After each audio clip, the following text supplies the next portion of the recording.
blaring into my soul, basically. Nigga, can you go somewhere, bro? Like, I'm trying to work. You don't see that?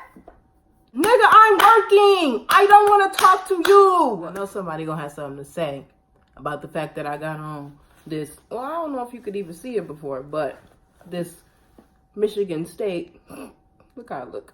This Michigan State jacket with this Go Blue wristband. However, number one, I support both because I support everything Michigan. Number two, let's just say the jacket was free and I paid money for this. So that should tell you which one I like more. Just saying.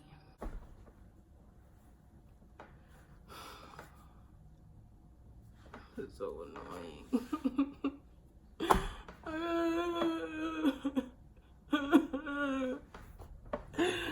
Y'all, I've recorded this video 2 times before this. I recorded it the first time and then I wasn't really feeling how I was looking. So I was like, okay, I'm gonna just make it different because I want it to be exactly how I want it to be. That was cool. I was good with that. I deleted that video and I started a new one. So I finally got through the second version or the second attempt at recording this video. And I'm on the last and final clip of editing. I'm at the last clip or close to the end of the editing, and freaking my phone started, my iMovie was acting up like half of the time I was editing this video. So then I'm finally almost done editing it, and my phone just decided that it want to go restart or whatever, which is cool because, you know, all my edits would have been saved anyway. But tell me why it got stuck on the Apple logo for a day. Can somebody explain that to me? I don't understand. I don't know how this happened. The devil was really trying to get me. He was. He was like, you don't need to be doing YouTube. And I was like, oh, that means I'm gonna be successful. I know it. Thanks for letting me know, devil. So here I am again, recording the same video for a third time. Anyway, not today, Satan. Not today. Or yesterday. Or the day before. Or all those other days. Whatever. That was a week ago. Whatever. Not today. No day. The devil can't steal my joy. Anyways, my name is Danielle. I say it weird. I feel like I say it weird. So I'm going to just let y'all read it. I'm saying that in this way because the reason I have an attitude is because I've said all these words before in my previous attempt at recording this video when the devil tried to steal my joy. But I'm going to just digress and chill it out a little bit and bring it in. All right. I am an automotive technician or auto mechanic, whatever you want to call it. Certain people use them as different job titles. I don't really see a difference necessarily, but at a dealership, they definitely use the term automotive technician way more than mechanic. I don't even know if they say the word mechanic at my dealership, but or my previous. Basically, I fix cars for a living. If you don't know what auto technician is or auto mechanic, that is what it is, a car fixer-upper. So, cutting straight to the point, this video is about 5 of my biggest pet peeves working in a shop at a dealership. Sorry, I gotta bring it down because I'm upset. Hopefully this one don't get deleted. Oh, that's what I left out. After I went to the Apple store, my phone got restored and everything got put back on there that was previously on there. Somehow, the longest video ended up getting lost, like in cyberspace. I don't know. It just got lost, like it was gone. It never returned. It was 9 minutes long, and all the other videos was like 48 seconds, like 2 minutes, 4 minutes, 5 minutes. The 9-minute video had the bulk of the content in it, and that one it just disappeared. And that's how I know it was the devil. But I digress.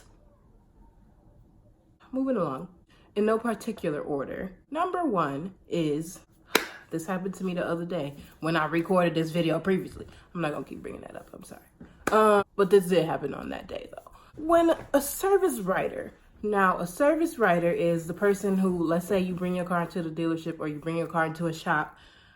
Well, I know personally more about dealerships than I do about shops because I've worked at more dealerships than I have worked at independent shops. So you drive your car into the dealership and you pull it into the service lane. The person you end up talking to about your car and telling them what is going on with your car and why you brought it in the first place, that is a service writer or a service advisor or a service consultant. They're called all three of those. They all mean the same thing. I have very many pet peeves about them. When a service writer prematurely gives the customer a promise time on the car, which means a time when they're gonna have their car back, without consulting the technician that's gonna be working on the vehicle, aka me. Clearly. That is so annoying. That happened to me the other day, and he didn't tell the customer that it was going to be done that day, that their car was going to be back to them that day. However, the customer did want their car back that day, and I was under the impression they were told that they were going to get their car back that day. And this car needed 3 struts or shocks, whatever you want to call them. 2 of them were the kind that you have to, oh man, I'm so mad about the other video. Anyways, I've done all this. Anyway, these are the kind of struts that you have to compress the spring, the metal spring, and then you get the old strut out of there, or the current whatever strut out of there, and then you put in the new one. And oh my goodness, let me tell you how scary that is. It's freaking scary. I'll insert a picture of the spring I'm talking about.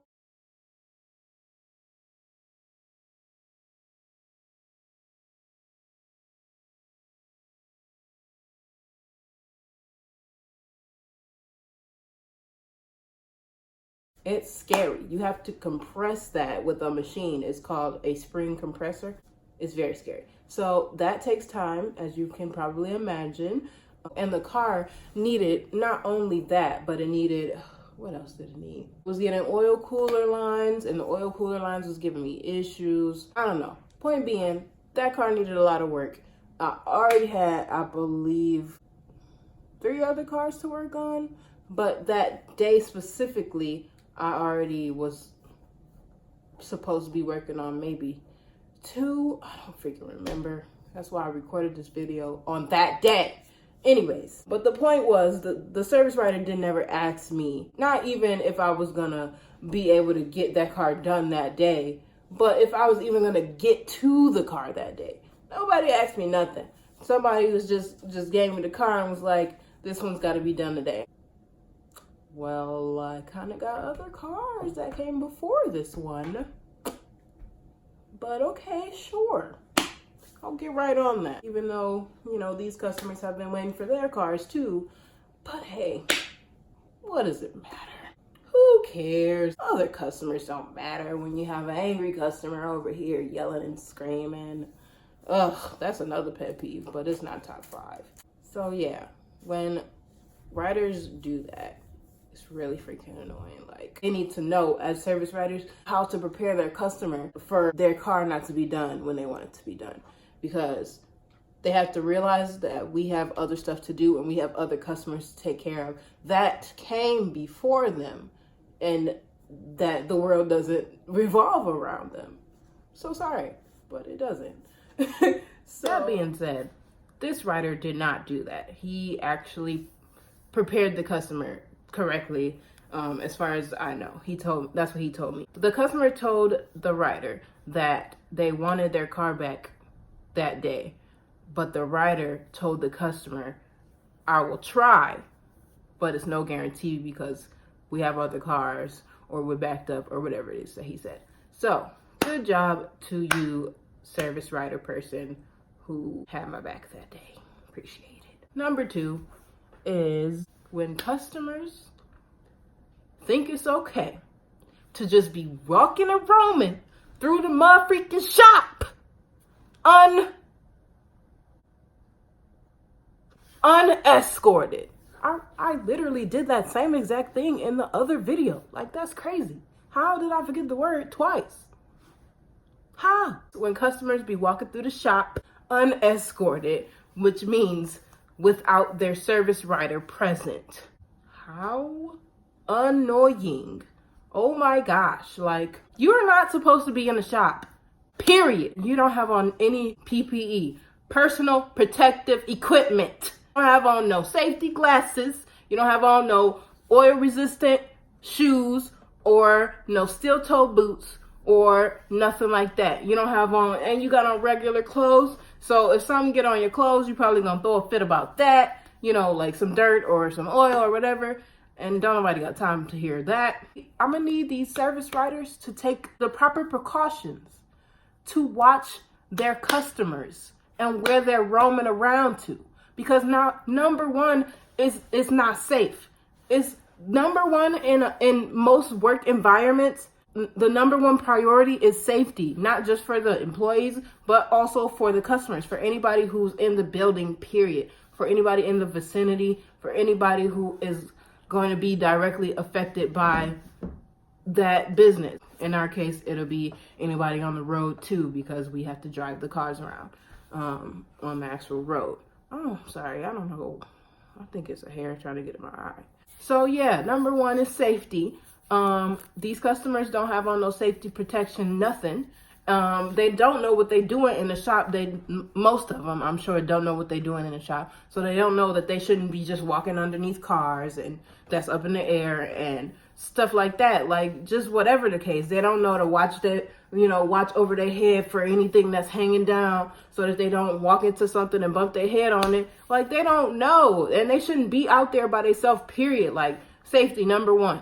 Number one, if for a business, if they care about their employees and their customers, and if they don't want to get sued, I mean, that's just real. That's what a lot of businesses care about. And people, nobody wants to be sued, and people like suing. These service riders really need to pay more attention to what their customers is doing. Like, I understand, when you're busy, you're busy. However, I would rather not be the one to have to watch your customer and let them know that they can't be in my bay talking to me while I'm trying to work. That's the other thing. Not only is it not safe, but it's very distracting to have customers coming up to you while you trying to work on something, because for me, I have to focus on what I'm doing. I don't want to talk to nobody while I'm working. I just want to work.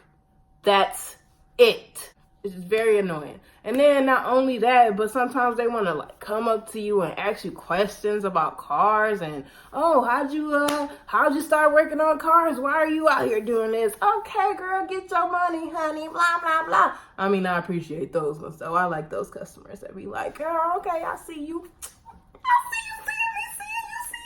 Okay. But no,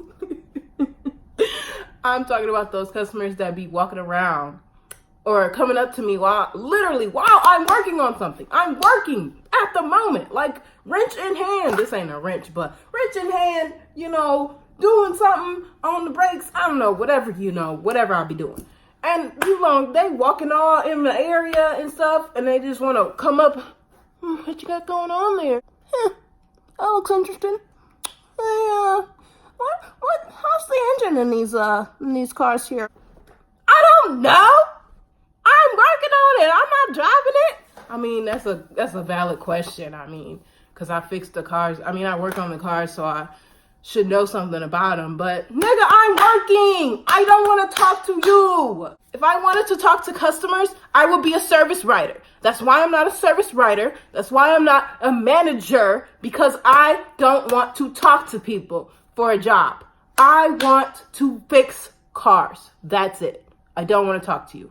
Please go away. They irritate me.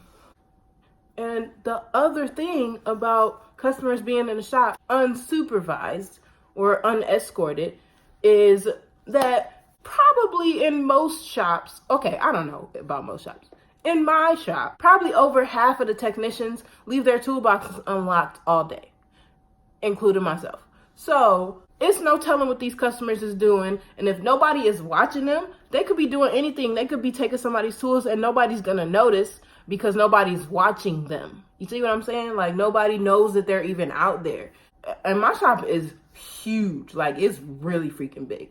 Like, it could be a whole bunch of stuff going on in the other corner. I'm in one corner right here. So in the other corner, it could be a whole bunch of other stuff going on that I don't even know about. And nobody would know if a customer is over here stealing my tools, if everybody is over here at the time. So the point is, service writers, please keep an eye on your customers. Not only is it unsafe for the customer and for me, because you never know what their intentions are when they're out there. It's not necessarily just to be nosy or because they're ignorant of how a shop works or because they have questions. It could be because they're out there with malicious intentions, and that doesn't necessarily mean just to steal somebody's tools. It could be anything, and I mean anything. Also, it's very distracting for somebody to be staring at me while I'm working. I don't know how everybody else feel about it, but for me, it's extremely distracting. It makes it very, very, very hard for me to focus on what I'm doing because my eyes are focused on this car, yes, but my mind is focused on this person that's standing, what do they call that? Kitty corner to me? Whatever. Standing right behind me that's glaring into my soul, basically, like, nigga, can you go somewhere, bro? Like, I'm trying to work. You don't see that? What is you doing back here? So irritating. Anyway, very distracting, not safe, all that. Customers walking through the shop, very, very, very large pet peeve. That brings us to number 3. When somebody decides that whatever I'm doing is so dang interesting that they just gotta stand there, take a second, and stare.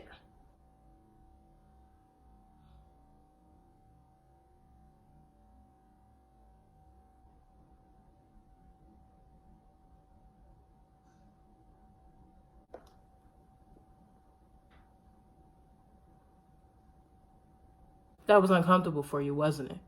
Yeah, me too. I just talked about this when the customers do it. But not only the customers are the people who do it. Because there's been multiple occasions at not every shop, both of the main shops that I've worked at, that I've spent most of my time at, there's been a lot of people who have done that. And they probably don't realize that it's distracting or that it could be a problem for the person that they're staring at, but it very, very much annoys me.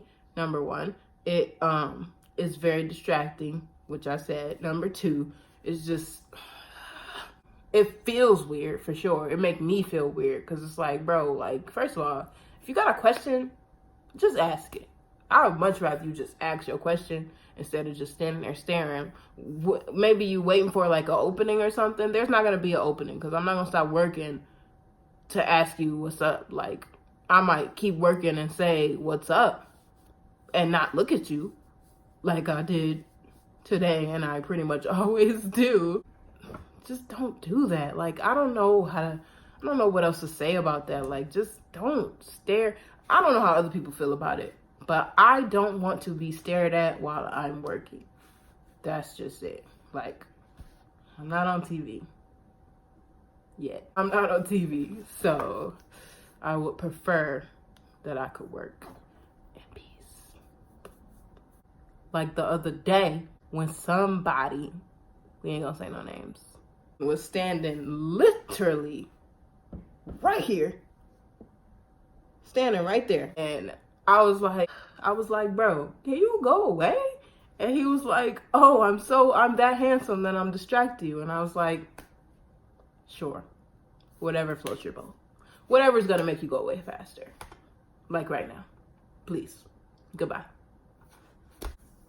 It was very distracting to have him staring at me while I was working.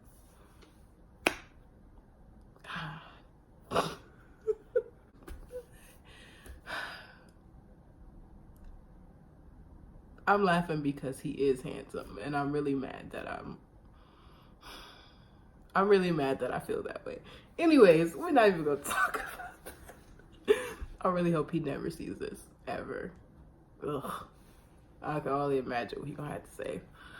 Ugh. Moving along. Number 4. When I put something back together, after I've taken it apart, obviously, and I forget one of the parts that goes on it. Like, okay, when I'm reassembling something and I leave off a part of that assembly and I fully reassemble it without that part because I forgot that part.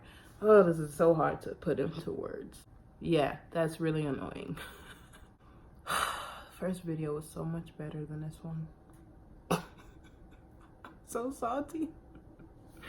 I'm so mad about that. Okay. I'm gonna leave it alone, I guess. It was just so funny. Yeah, I guess I'm not gonna leave it alone. So for example, that car I was talking about earlier with the springs that I had to do, it was so complicated. Oh my gosh, this car was complicated from the moment that I started working on the entire vehicle. Not just the struts were complicated, but all the repairs I did on that car were complicated. The freaking oil cooler lines started leaking after I put the new ones on, and they were leaking from a spot that wasn't leaking before. They were leaking from a spot that was not the spot that was leaking in the beginning that made me have to replace them in the first place. The new gasket ended up being like warped. Ridiculous. So because of that, I had to take it back apart. It was so annoying. I had to put a new gasket in basically, but I hadn't figured it. It took me a minute to figure that out because I was so I was in a rush because that was one that was supposed to be done that day, even though it wasn't technically supposed to be. I just thought that it was supposed to be, but the customer did want it back that day. Long story short, they did not get it back that day. You probably already imagined, because I'm a very, very slow technician. Very slow. I'm getting better though, every day. So yeah, I finally, after like so many attempts, I finally got these stupid struts to come out of this assembly because the springs would not compress, bro. At first, initially the springs would not compress. I had to switch from one type of spring compressor to a whole different one because even though that's the one that the manufacturer says to use for these specific springs, it was not working out. It was not happening. It was like, no, nigga, I don't want to come off. I'm not gonna do it. So I had to just move to the other spring compressor, and that one ended up working out. But it was just so complicated. And I guess from what one of the other techs said, those struts were just so blown out that they just didn't want to budge pretty much. And that's pretty much what was happening, because normally when you compress that spring enough, the strut will be able to like move around and jiggle around inside of the spring without even loosening the nut yet. And that it would not move at all. And you could see that it was separated. You could see that the strut's little floor or whatever you call that was separated already from the spring. This is the bottom of the spring, and this is the part of the strut that the bottom of the spring sits on. So you could see that it was separated, but it would not move. That was the first time that I ever dealt with that, and it was very scary to take that nut off. Even though through my eyesight, I could see that the spring was compressed, and I could see that the strut didn't have any pressure on it anymore, spring pressure. However, I was just so scared that if I zipped that nut off, or if it got too far up on the thread, that it was gonna pop off and go flying and smack somebody in the eye and like a bullet and take blow their brains out. Like, I was very scared. After I finally got that all done and put together, both of them, because I had to do 2 of those that were like that. The first one that I did, I forgot to put the washer back on under the nut, that same nut that I was just talking about that I was terrified of. I forgot to put the washer back on under the nut. So I had to take it back apart, all the way back apart.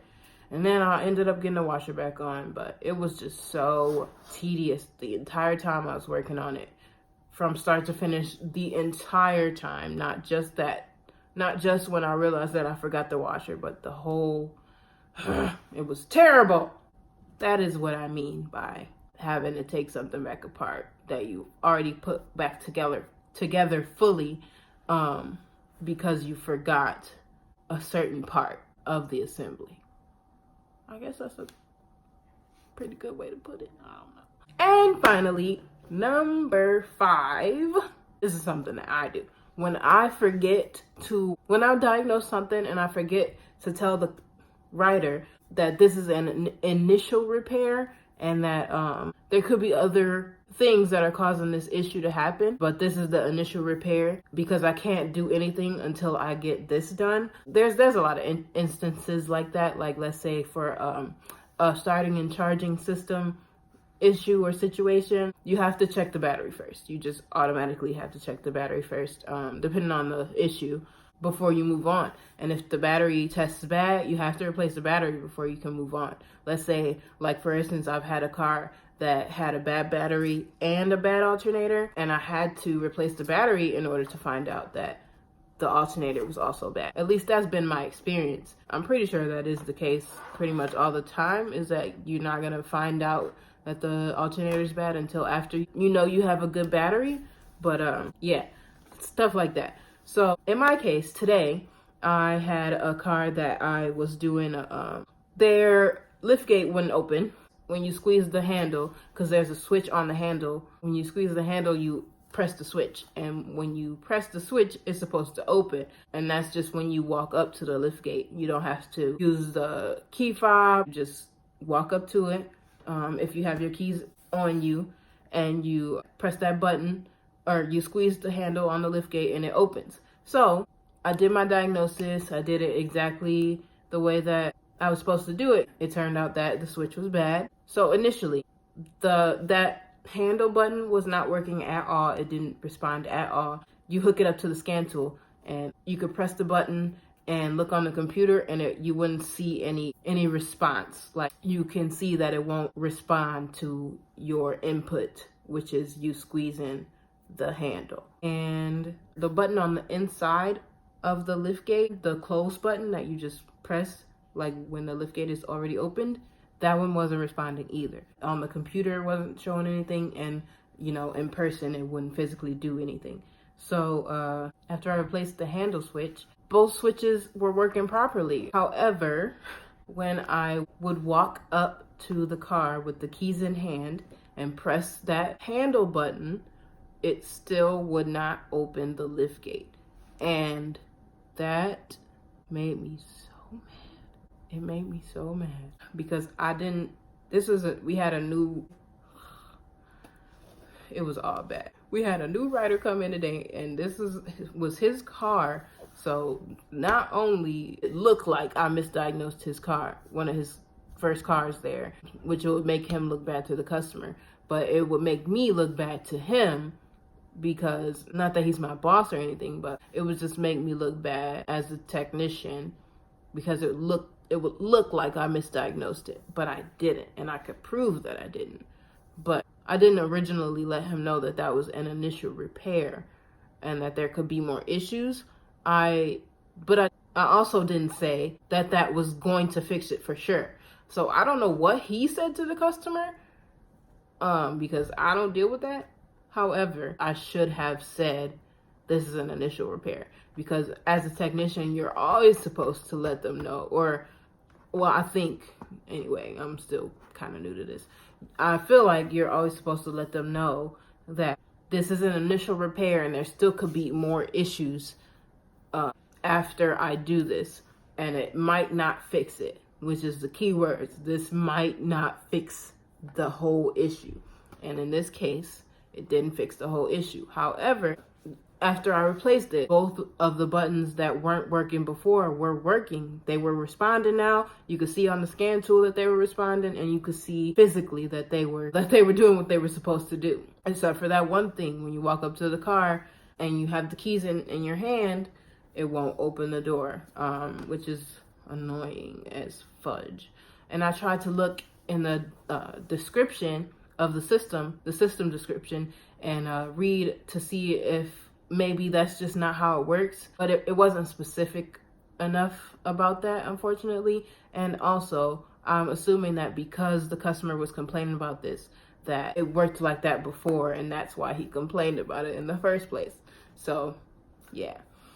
But yeah, that is definitely a good example of why you should always let the rider know when that this repair is the initial repair and it might not fix it all the way. However, that being said, the rider is supposed to know. I believe, I'm still new to this, so I don't know what the riders do. I don't be up there when they be talking to their customers.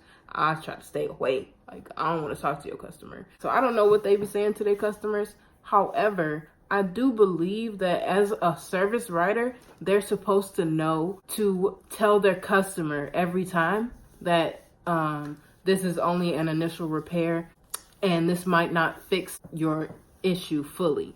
But that is a huge pet peeve for me, because I do it, so I forget to say that so much, and it has come back to bite me in the butt at least like 5% of the time.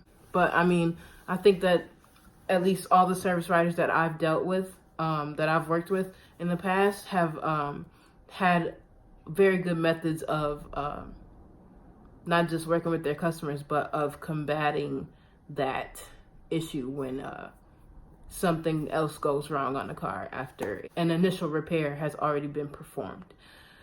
So yeah, super huge pet peeve, and also my last one of this video. Oh my goodness, that was very long. Well, I hope you enjoyed the video. I hope I wasn't super monotone. I hope I didn't seem depressing or complainy. Just to touch on that for a second. Yes, I have a lot of pet peeves from my job. A lot. However, I love my job so much. Like, so much. I know for a fact that this is something that I'm going to do for the rest of my life. And not necessarily working at dealerships or working at shops, but working on cars is something that I'm going to do for the rest of my life. Hands down. That is no question. So, it might seem complaining, but it's more so for fun. Maybe for a few laughs, if I didn't seem too down. And, for entertainment. Because, I thought this was a little bit unique compared to, you know, well, there's a lot of them about retail. And those are, oh, I love those. I used to work at Meyer, so I get it. And I just, I love those videos so much.